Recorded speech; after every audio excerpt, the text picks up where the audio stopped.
साथियों नमस्कार, मैं जयंत।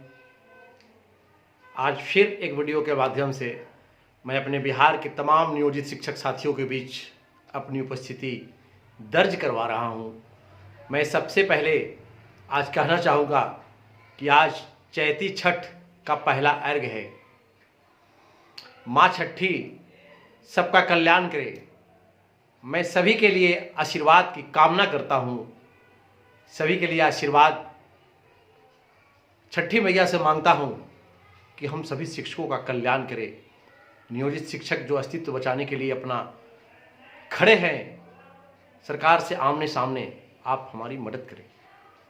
और सबसे बड़ी खास बात है कि हम बिहार की उस धरती से बिलोंग करते हैं जिस धरती पर देव सूर्य नगरी में हम वास करते हैं, जहां आज के दिन पूरे देश के कोने कोने से 20 लाख की भीड़ अचानक जुटती है। और आज माँ छठी की महिमा अपरंपार है।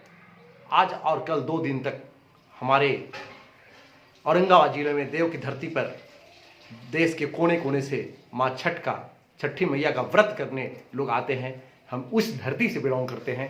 तो आज छठी मैया से हम सभी के कल्याण का कामना करते हुए आप साथियों से कहना चाहेंगे कि साथी जरा सा भी अपनी हिम्मत को नहीं हारे। जो डर गया सो मर गया। सत्य के आगे झूठ कभी नहीं टिका है। सत्य परेशान होता है परंतु पराजित नहीं होता है। सत्य में वो ताकत है। तो चलिए, आप सभी से फिर से अपेक्षा है, मेरा जो कहने का उद्देश्य है, हम वही बात को फिर से बता रहे हैं कि मेरा बस कहने का उद्देश्य यही है कि आप सभी अपने अस्तित्व को बचाने के लिए जिस प्रकार से लगातार हमारे वीडियो को अपने एक एक साथी तक भेजने का काम किए, और जो साथी गुमराह थे, जो अपने पटल पर आकर के आज अस्तित्व को बचाने के लिए अड़ गए, सरकार से आमने सामने खड़े हो गए, उन तमाम साथियों तक मेरे इस वीडियो को आप अधिक से अधिक शेयर करेंगे, सब्सक्राइब करेंगे, कमेंट बॉक्स में आकर के आपको अपना अच्छा विचार लिखेंगे, कमेंट में अपनी नई जो आपकी विचारधारा है आप उसको लिखेंगे, और अधिक से अधिक बेल आइकन दबा करके चैनल को सब्सक्राइब करेंगे, ताकि अधिक से अधिक साथी जब न्यूज खोले, मोबाइल खोले, तो उनके पास यह खबर जाए और साथी देख सके, समझ सके, नियोजित शिक्षकों की हकीकत को समझ सके। तो चलिए, इन्हीं बातों के साथ मैं आपको बताना चाहूँगा कि हम लोग जीत की ओर हैं। हम नियोजित शिक्षक जीत चुके हैं। हमें कोई नई व्यवस्था नहीं चाहिए। हम जंग जीत चुके हैं। हमें ग्रेड पे मिल रहा है, हमें पे स्केल मिल रहा है, हमारा डीए मिल रहा है, पहले से एचआरए मिल रहा है, सारी सुख सुविधा मिल रही है जो सरकारी नौकरी में होती है। तो फिर हम बनावटी राजकर्मी के नाम पर क्यों दिग्भ्रमित होंगे? हम बार बार पिछले वीडियो में बोले, जो हम बोले हैं, जो शिक्षक अभी भी समझ में नहीं आ रहा है, तो आज से 6 महीना पहले, 8 महीना पहले हम जो भी बोले हैं उस सारे हमारे वीडियो को खोल करके आप देखिए, आपको समझ में आ जाएगा कि हम जो बोले वह सामने आया कि नहीं। जब हमको सब कुछ मिल रहा है तो आखिर यह सोचने की बात है ना कि बिहार में पढ़े लिखे युवा पीढ़ी नहीं थे, नौजुवक नहीं थे, कि जो पढ़े लिखे लोगों को इग्नोर करके, नई युवा शक्ति को इग्नोर करके और मास्टरे को मास्टर बनाया जा रहा है। आखिर क्यों? मास्टर को मास्टर बनाने का सरकार का बस एक ही उद्देश्य था, एक ही उद्देश्य है कि किसी भी हाल में जो इन लोग समान काम के समान वेतन के करीब पहुंच गया, इसको अब इससे हटाना होगा। तो सरकार जबरदस्ती किसी को नहीं हटा सकती है। चाहे 10 की संख्या बचे कि 50 की संख्या बचे कि 50,000 की संख्या बचे, सरकार की किसी कलम में ताकत नहीं है कि नौकरी दे करके अब 20 साल 25 साल नौकरी छड़ा दे। इसीलिए सरकार यह साजिश रची और साजिश रच कर करके कि हम आपको राज्यकर्मी बना रहे हैं। कौन राज्यकर्मी? पंचायती राज राज्य का अधीन नहीं आता है क्या? कौन सा? कौन बहाल किया हमको? हम सभी जो नियोजित शिक्षक बहाल हुए हैं, यह बिल्कुल रोस्टर और मेगा सूची से हम लोग बहाल हुए हैं। बाकी जो आज बहाली की है, कोर्ट जाने वाला मामला है। हजारों लोग कोर्ट जाएंगे, हजारों लोग कोर्ट जाएंगे, और कोर्ट जाने के बाद सबका पर्दाफाश होगा। बहाली का मतलब मेधा सूची और रोस्टर से होनी चाहिए। किसी बहाली में मेधा सूची और रोस्टर और उम्र सीमा का अनुपालन नहीं किया जा रहा है। क्यों नहीं किया जा रहा है? क्योंकि सरकार को आपकी बहाली से हमदर्दी नहीं है। सरकार को आपकी नौकरी की व्यवस्था का कोई ख्याल नहीं है। सरकार को सिर्फ ख्याल है कि किसी न किसी रूप में जो आज 20 साल 25 साल 23 साल से नौकरी कर रहा है उसको हटा करके राज्यकर्मी के नाम पर कहीं और डाल दो और फिक्स वेतन हरियाणा और गुड़गांव की फैक्ट्री वाला 25,000 28,000 30,000 रुपये ला के डाल दो और फिर सरकार का काम बन गया। अपना काम बनता, भाड़ में जाए जनता। लोकतंत्र की खुलेआम हत्या हो रही है। लोकतंत्र में सबसे ज्यादा अगर बिहार में छेड़छाड़ हुआ तो शिक्षा विभाग से छेड़छाड़ हुआ। कोई ख्याल नहीं है किसी को बिहार कौन चला रहा है, किस स्थिति में चल रहा है, शिक्षा विभाग में शिक्षकों के साथ क्या अन्याय हो रहा है, कोई देखने वाला नहीं है। बस शिक्षक के लिए सिर्फ एक ही चीज हो रहा है कि समाज में शिक्षक को चोर साबित किया जा रहा है। सरकार जरा जवाब दे हमको। मैं माननीय मुख्यमंत्री से सवाल करता हूं, मैं माननीय शिक्षा मंत्री से सवाल करता हूं कि सरकार जवाब दे कि बिहार में जो स्कूल चल रहा है 74-75 हजार विद्यालय, इन बिहार के विद्यालयों का ताला कौन खोलता है? कोई ताला खोलने वाला कहीं कोई चपरासी नहीं है, नाइट गार्ड नहीं है। विद्यालय में झाड़ू कौन लगाता है? कोई देखने वाला नहीं है। विद्यालय की जो व्यवस्था है के पाठक के टाइम में दिन रात हला हुआ, ऐसे मरम्मत होगा, ऐसे बोरिंग होगा, ये होगा, कहीं कुछ नहीं हुआ। आज विद्यालय की स्थिति जर्जर बना हुआ है। मतलब सरकार जो है सिर्फ और सिर्फ, यदि सरकार की बस चलती लोकतंत्र में तो सरकार बिहार के विद्यालयों में ताला बंद कर देती और जनता को बेरोजगार रख करके, निरक्षर रख करके जनता पर राज करती सरकार। लेकिन यह लोकतंत्र से ऊपर का चीज है जो सरकार करने में असमर्थ है। तो किसी न किसी रूप में जो विद्यालय में पढ़ाने वाले शिक्षक हैं उनको मानसिक रूप से प्रताड़ित किया जा रहा है कि शिक्षक पढ़ाने के लायक ही नहीं रहे तो बिहार के विद्यालय में पढ़ाएगा कौन? और जब नहीं पढ़ेंगे लोग तो अनपढ़ लोग से कुछ भी करवाया जा सकता है। सरकार की यही मानसिकता है। खैर, हम जब शिक्षक हैं तो हमारा सबसे पहला कर्तव्य है कि हम राष्ट्र निर्माता हैं। राष्ट्र के निर्माता में यदि हमारे शिक्षक के पद पर रहते हुए कहीं भी कोई बाधा पहुंचे तो सही और गलत की तुलना करना हमारा अधिकार है और हमारा हक बनता है। हम अपने कर्तव्य का निर्वहन करेंगे। जिस प्रकार से हम लगातार नियोजित शिक्षकों को अपने मूल अधिकार की बातें बता करके, उनके अपने अस्तित्व के बारे में बता करके आपकी जमीर को मैंने जगाने का काम किया। आप सभी धन्यवाद के पात्र हैं कि आप लगातार, आज बिहार में हमारी संख्या 1 लाख से प्लस है, नीचे नहीं है। 1 लाख से प्लस शिक्षक या सरकार की हकीकत को समझ गए और अपने मूल्य नौकरी में रहने का वचन देते हुए सभी लोग अड़े रह गए।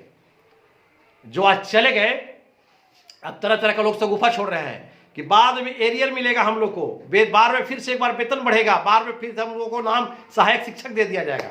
वाह रे वाह। कहा गया है कि जब चुनाव का समय आता है तो सरकार उस वक्त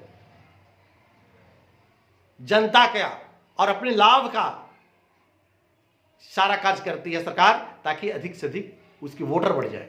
जब चुनाव के समय में आपका नाम विशिष्ट शिक्षक दे दिया, चुनाव के समय आपका फिक्सेशन 25,000 और 28,000 पर हो गया, बहाली करने के लिए, परीक्षा लेने के लिए, क्षमता परीक्षा लेने के लिए रातों रात इनके पास समय था और प्राण नंबर और ये फिक्सेशन करने के टाइम नहीं सरकार के कालांतर में मिलेगा, कहीं कुछ नहीं मिलेगा। हम बार बार बोल रहे हैं, फिर से एक बार बोलते हैं कि यदि आपका ग्रेड पे और पे स्केल मिल जाता है, नए शिक्षक जो नए राज्यकर्मी बन गए, अपनी पुरानी राज्यकर्मी के अधिकार को छोड़ करके, नौकरी को छोड़ करके यदि आपका पे स्केल और ग्रेड पे दे देता है तो आप मेरे नाम पर सभी शिक्षक एक एक कुत्ता अपने घर में पालिएगा, कहीं कुछ नहीं मिलेगा। आप लोगों ने इतनी बड़ी गलती की। अब कहीं कहीं तरह तरह का गुमराह किया जा रहा है कि नियोजित शिक्षक की संख्या कम बच जाएगी। कई जिलों से हमको आते हैं, फोन आता है, वैसा कई जगह है कि विद्यालय में अकेला नियोजित शिक्षक कोई बचा हुआ है, कोई महिला बची हुई है। सर, हमको अपना टीचर बहुत टॉर्चर कर रहा है कि भर दीजिए, आप भर दीजिए। अब आप लोग अकेले बच गए, सरकार आपको वेतन नहीं देगी, हम लोग बहुत ज्यादा यहाँ संख्या में आके विशिष्ट बन गए हैं, अब हम लोग खूब लाठी चलाएंगे। शर्म नहीं लग रहा है? लाठी चलाएंगे। जहां लाठी चला करके 1500 रुपये महीना से 1500 रुपये रोज पर संगठन लाया, वहां तो संगठन के कुछ चोर नेताओं के चक्कर में पड़ करके आप अपनी पूरी गरिमा को बेच दिए। और आज भी आप अपने झूठ बेचने से पीछे नहीं हट रहे हैं, दलाली करने से पीछे नहीं हट रहे हैं। लानत है ऐसे शिक्षकों पे जो शिक्षक को गुमराह करके, लानत है ऐसे शिक्षक नेताओं पे जो शिक्षक को गुमराह कर कर करके और उनकी पुरानी नौकरी को छुड़वाने का काम किया। कई शिक्षक तो मिले हमसे, भैया ऐसा कोई व्यवस्था नहीं है कि अब कहीं आवेदन देकर के हम बैक में आ जाए। हम लिख जी नहीं, ऐसा कोई आवेदन व्यवस्था नहीं है। सरकार आपको पहले ही लिखवा ली है कि आप पीछे नहीं जा सकते हैं, लौट नहीं सकते हैं। हम तो आज भी कह रहे हैं कि सरकार की इसमें कहीं कोई गलती नहीं है। सरकार तो कही कि जो इच्छुक लोग फार्म भरेंगे, कोर्ट हमारे साथ है, सारा कुछ हमारे नियमावली हमारे साथ है, तो फिर हम क्यों नए नौकरी में जाएंगे भाई? है ना, नाम मिला ना पैसा मिला ना कोई काम मिला, फिर क्यों जाएंगे हम? जिनका वेतन वो पूछिए, जिनका हर महीने में 51,000 रुपया 50,000 रुपया का घंटी बचता था, उनका 35, 36, 37,000 रुपया वेतन क्यों जा रहा है? अब वे लोग क्या समझा रहे हैं नियोजित वाले को कि भविष्य में और हम लोग को सब जोड़ के एरियर देगा, एक चवन्नी नहीं देगा, फूटी कौड़ी नहीं देगा। क्यों देगी सरकार? सरकार तो आपको बहाली कह करके लाई है। माननीय मुख्यमंत्री नीतीश कुमार जी ने खुले शब्दों में गांधी मैदान में कहा था कि आपको अध्यापक वाली सारी सुविधा देंगे हम। अध्यापक वाली नियमावली में जो लिखा हुआ है, जो आपकी नियमावली में लिखा हुआ है, वो सरकार दे रही है।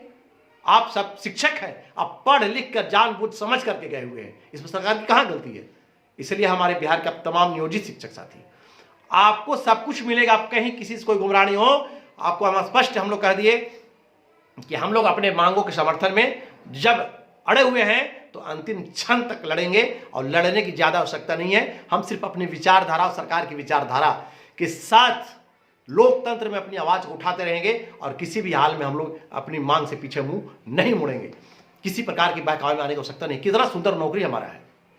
हम लोग बजाबते रोस्टर, मेगा सूची, दक्षता परीक्षा, पात्रता परीक्षा, सारा चैनल से हम लोग आए हुए हैं। और आज जो बहाली हो रही है, ये किस तरह से लाया जा रहा है ना, आप यह भी लिख करके रखिएगा कि बहुत जल्द यदि मामला हाई कोर्ट में नहीं गया, उम्र सीमा को लेकर के, बहुत जल्दी यदि मामला हाई कोर्ट में मेगा सूची को लेकर के नहीं गया, बहुत जल्दी मामला यदि हाई कोर्ट में रोस्टर को लेकर के नहीं गया, तो आप कहिए कि मैं गलत बोला था। वहां सरकार हाथ उठा देगी और आप घर पर लौटेंगे, लौट के बुद्धू घर को आया। ये मेरा बात कड़वा है, लगेगा आपको, लेकिन हकीकत यही है, यही होने वाली है। लेकिन नहीं समझे आप लोग, और आज का जो स्थिति हो गया है, आप सभी बस गुमराह करने में लगे हुए हैं शिक्षक को। मेरे अपने बिहार के तमाम नियोजित शिक्षक साथियों से अंतिम बार, मतलब आज की वीडियो में अंतिम बार, मैं मैदान छोड़कर भागने वाला नहीं हूं। कहना चाहूंगा कि आप सभी एकदम अपने इरादे पर अटल रहें।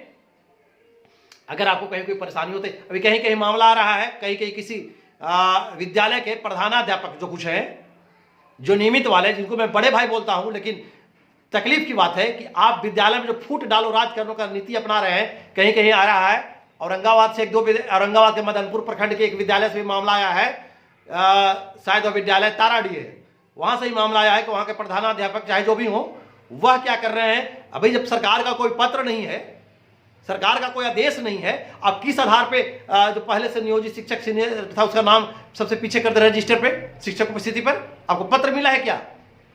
ऐसा मामला जहां जहां भी आ रहा है, सब लोग लिखित आवेदन व्हाट्सएप कीजिए हमको, और सारे मामलों को लेकर मैं उन प्रधानाध्यापकों के विरुद्ध में मामला उठाऊंगा, उनके लिए निलंबन का मैं मांग करूंगा। वह विद्यालय में वैसे शिक्षकों से पैसा लेकर के, पैसा ले रहा है उन लोग, जब सरकार का पत्र नहीं है, डिप्टी डायरेक्टर का पत्र नहीं है, सिद्धार्थ जी का पत्र नहीं है, शिक्षा विभाग का कोई पत्र नहीं है, तो फिर किस आधार पर रजिस्टर पर नाम हेराफेरी कर रहे हैं आप ही राजकर्मी बनाते हैं प्रधानाध्यापक होकर के, आप ही। इसलिए जहां भी ऐसा मामला आ रहा है, आप मानसिक रूप से कहीं भी तनाव में नहीं आए हमारे नियोजित शिक्षक, मैं आपके साथ हूं हर मामले पर। आप लोग लिखित आवेदन दीजिए और मैं उस पर मामले को उठाऊंगा। सारा कुछ मिलेगा हम लोग को। आपको वीडियो में जो भी सुझाव देना है करके लिखे, बताएं। आप बिल्कुल निश्चिंत रहें, हम लोग अपनी सारी मांग को बहुत जल्द लेंगे। हम लोग किसी हाल में अपना कदम पीछे नहीं करेंगे। बिहार के 534 प्रखंड 3800 जिलों में जितने भी हमारे तमाम नियोजित शिक्षक साथी हैं, आप तमाम नियोजित शिक्षक साथी, बिल्कुल आप अपने अस्तित्व को बचाने के लिए इसी प्रकार से अड़े रहें और अपने कार्य को ईमानदारी पूर्वक करते रहें। इन्हीं बातों के साथ मैं अपनी वाणी को विराम देने से पहले एक बार फिर से आपसे आग्रह करूंगा कि आप इस वीडियो को अधिक से अधिक अपने साथियों तक भेजें और सब्सक्राइब करें। चलिए, जय हिंद, जय शिक्षक, जय भारत।